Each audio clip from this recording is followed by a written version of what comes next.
presidente Raioa saiu na deliberação for compensação $5 cada metro para a família nebe afeta esse projeto e a área fulolo suku costa no cunho ekusi.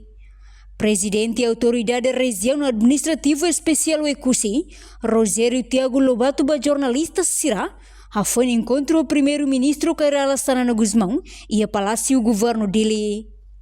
E a encontro o chefe governo ne discute com a compensação justa barrai nebe administração anterior ocupa, no informamos com a deliberação nebe autoridade raio hasai hodicelo compensação barrai cada metro $5 ba família afetada o projeto e a fulolo suku costa no suku cunha raio a Primeiro-Ministro Macapela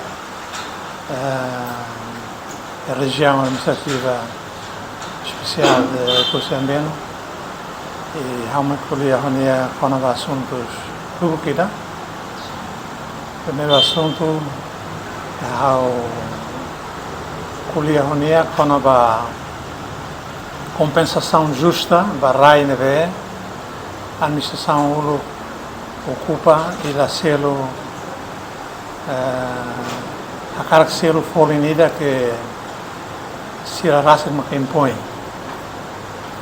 E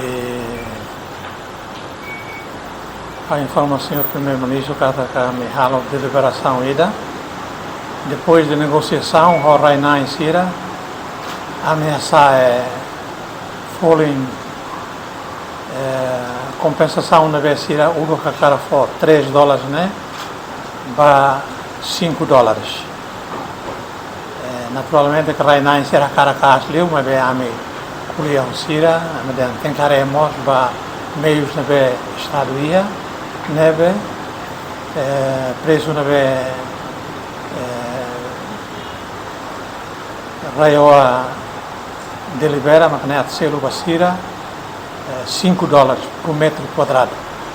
Portanto, ossa é disponível lá, ao se mais quando se marca loro, depois ao se convida senhor primeiro-ministro Rassi a tubato e così a tu participa e a cerimônia da selo Rainaiser. Mas bem, a me halo levantamento é mas sema simo né a me rotona.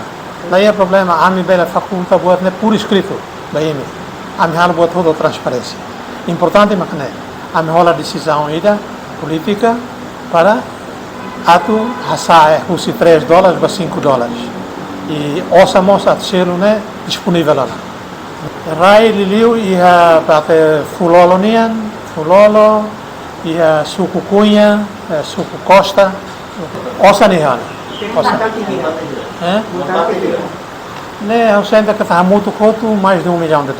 Enquanto o orçamento da compensação ne, a autoridade rawa prevê hamotuk dólar americano milhão ida, nebe se executa e tempo barak, tambah hetang on autorização no CCF governo. Reportagem de Fifanya de Carvalho, Televisão Timor Post.